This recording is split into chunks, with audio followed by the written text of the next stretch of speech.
ইসলামী আন্দোলন বাংলাদেশের সভাপতি সংগঠন ইসলামী শ্রমিক আন্দোলন প্রতিষ্ঠা বার্ষিকী উপলক্ষে এই প্রতিকূল আবহাওয়ার মধ্যেও আপনাদের আজকে ঐতিহাসিক সমাবেশ উদ্যানে যে সম্মেলনের চিত্র দেখিয়েছেন, এতে আমাদের মনে আরো শক্তি আল্লাহ রহমতে ইসলাম বাস্তবায়নে বেড়ে গেছে।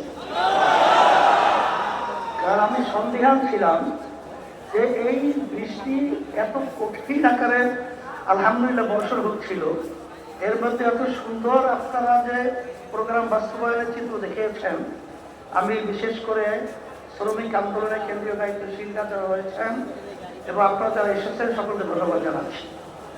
কথা বেশি লম্বা নয়, সংক্ষেপ গুরুত্বপূর্ণ আলোচনা হয়ে গেছে। যেহেতু আমাদের বিভাগীয় মিছিলের আগে কর্মসূচি দেওয়া আছে, আমাদের আজকে যে দাবি আদায়ের লক্ষ্যে মিছিল হবে, তবে আমি যে আয়াত শরীফ তেলাওয়াত করেছি, আয়াতের ভিতরে আল্লাহ রাব্বুল আলামিন বলেছেন, এক কথায় সৃষ্টি যা আইন হবে তা। আসলে আমরা শ্রমিক আমাদের দাবিগুলো বাস্তবায়নে আমরা 53 বছর 54 বছর চলছে বাংলাদেশ, আমরা দেখেছি আসলে বাস্তবে শ্রমিকদের দাবি বাস্তবায়নের পরিবর্তে শ্রমিকদের বিভিন্ন সময় স্বার্থান্বেষী মহলগুলো তারা ক্ষমতায় যাওয়া সিঁড়ি হিসেবে ব্যবহার করে আজকে তারা আঙ্গুল ফুলে আজকে বটগাছ হয়েছে, তালগাছ হয়েছে, বিদেশে বেগম পাড়া তৈরি করেছে, হাজার হাজার লক্ষ কোটি টাকা বাংলাদেশ থেকে পাচার করে বাংলাদেশকে তারা বিশ্বের ভিতরে আজকে অপমানিত করেছে। একমাত্রই এই সমস্ত দাবিগুলো বাস্তবায়নের দিকে আদর্শ, তার নাম হলো ইসলাম। 5ই আগস্ট 2024 যে গণ অভ্যুত্থান হয়েছে, আজকে বাংলাদেশের আনাচে কানাচে আমার রিকশাওয়ালা ভাইরা, আমার শ্রমিক ভাইরা, সর্বক্ষেত্রে যখন আমরা আলোচনা করি, সবাই মুখে একটাই স্লোগান চলে আসছে, আমরা আওয়ামী লীগের শাসন দেখেছি, বিএনপির শাসন দেখেছি, জাতীয় পার্টির শাসন দেখেছি, কিন্তু ইসলামের শাসন দেখি নাই। আজকে 24-এর পরে ইসলামিক শাসন বাংলার জমিনের ভিতরে বাস্তবায়ন করব, সাংবাদিক কথা তুলতে থাকেই। এখন কথা হলো, পরিবেশ তো তৈরি হয়েছে, কি তৈরি হয়েছে?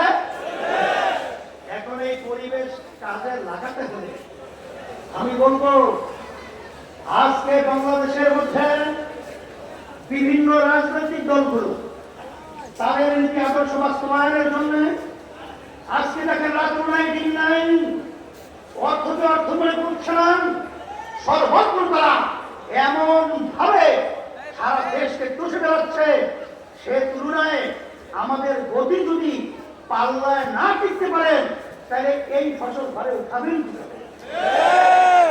এই জন্য আমি সতর্কতা আহ্বান জানাবো, প্রশাসন সহ সর্বত্র একটা কথা রয়েছে, ইসলামী আন্দোলন নেতা কর্মী এবং যারা সমর্থক রয়েছেন, মুহিব্বিন রয়েছেন এবং দেশপ্রেমিক যারা রয়েছেন, আমি সতর্কতা আহ্বান জানাবো, আজকে ক্ষেত্র তৈরি হয়েছে, এই ক্ষেত্র ফসল ইসলামের পক্ষে আজকে যদি আমাদের উঠাতে হয়, তাহলে আমাদের এই সময়কে একটা মুহূর্ত যেন আমরা অবহেলায় নষ্ট না করে আমার প্রতিটা ভাইয়ের কাছে, আমার মা বোনদের কাছে আমাদেরকে দাওয়াত পৌঁছাতে হবে, যে এই নীতি আদর্শের মাধ্যমেই দুনিয়াতে শান্তি, আখেরাতে মুক্তি। সাথে সাথে আমি বলবো, আজকে বাংলাদেশের মধ্যে দেখেন আপনারা 53 বছর যে কতদিন নির্বাচন হয়েছে, সেই নির্বাচনের মাধ্যমে কি হলো? হাজার হাজার মায়ের কোল সন্তান হারা হলো। এরা ক্ষমতায় যাওয়ার পরে আমাদের দেশের টাকা বিদেশে পাচার করলো। আজকে আয়না ঘরের মতো আইয়ামের জাহিলিয়াতের ইতিহাসকে তারা হার মানালো। আজকে লক্ষ লক্ষ মানুষকে মিথ্যা কেসের মাধ্যমে সংসারগুলোকে ধ্বংস করলো। এর পরিবর্তনের জন্যই এবং প্রতিটা ভোটারের মূল্যায়নের জন্যই ইসলামী আন্দোলন বাংলাদেশ সহ অনেক রাজনৈতিক দল তারা কিন্তু জামাত ইসলাম সহ পিআর পদ্ধতির নির্বাচন দাবি করেছি। কিন্তু মুখের মধ্যে বলতে হয় আজকে সরকার যেই জানের বিনিময়, যেই রক্তের বিনিময়, যেই চক্ষু হারানোর বিনিময় তারা আজকে দেশ পরিচালনা করছে, এই অন্তর্বর্তীকালীন সরকারের প্রধান তিনি কিন্তু বলেছিলেন, জাতির কাছে কমিটমেন্ট করেছিলেন যে আমাদের তিনটা দায়িত্ব, একটা হলো সংস্কার, এরপরে দৃশ্যমান বিচার, এরপরে জাতীয় নির্বাচন। মুখের মধ্যে বলতে হয় আমরা সেইভাবে সংস্কার দেখি নাই, দৃশ্যমান বিচারের অগ্রগতি দেখি নাই, কিন্তু নির্বাচন জাতীয় রোডম্যাপ আমরা দেখেছি। আমরা বলবো যে আপনার জাতির সঙ্গে, আপনারা জাতির সঙ্গে মনের আশা আকাঙ্ক্ষা পূরণ না করে আপনারা ক্ষমতায় থেকে আমাদেরকে হতাশ করেছেন। এখন পিআর পদ্ধতির নির্বাচনের ব্যাপারে ঐক্যমত এজেন্ডাই আনেন নাই। এটা আমাদের জাতির থেকে, বাংলাদেশের মানুষের থেকে আপনাদের কর্মকাণ্ডের জন্য আমরা ধিক্কার জানাই। এখন কথা হলো এতটুকু, জুলাই সনদ এটা আইনি স্বীকৃতি দিতে হবে। বিএনপি বলছে নির্বাচনের দিন, কেন গণভোট নির্বাচনের দিন হবে কেন? একই তো বাংলাদেশের মানুষ কিন্তু এখন ঘুমন্ত নয়, আমরা কিন্তু সজাগ। আপনাদের আচরণ মানুষ দেখেছে, আর বাংলাদেশের মানুষ প্রকাশিত হবে না।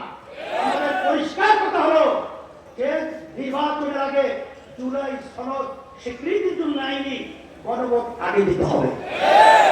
এবং সকলকে আহ্বান জানাবো, বিশেষ করে ইসলামী দলগুলো যারা রয়েছেন, আমাদের ঘোষণাতুল ইসলামের পাশে একটা যাবে, দেশপ্রেমী যারা রয়েছেন, আমরা সবাই একাত্রিত হয়ে আমরা দেশ গঠন করব।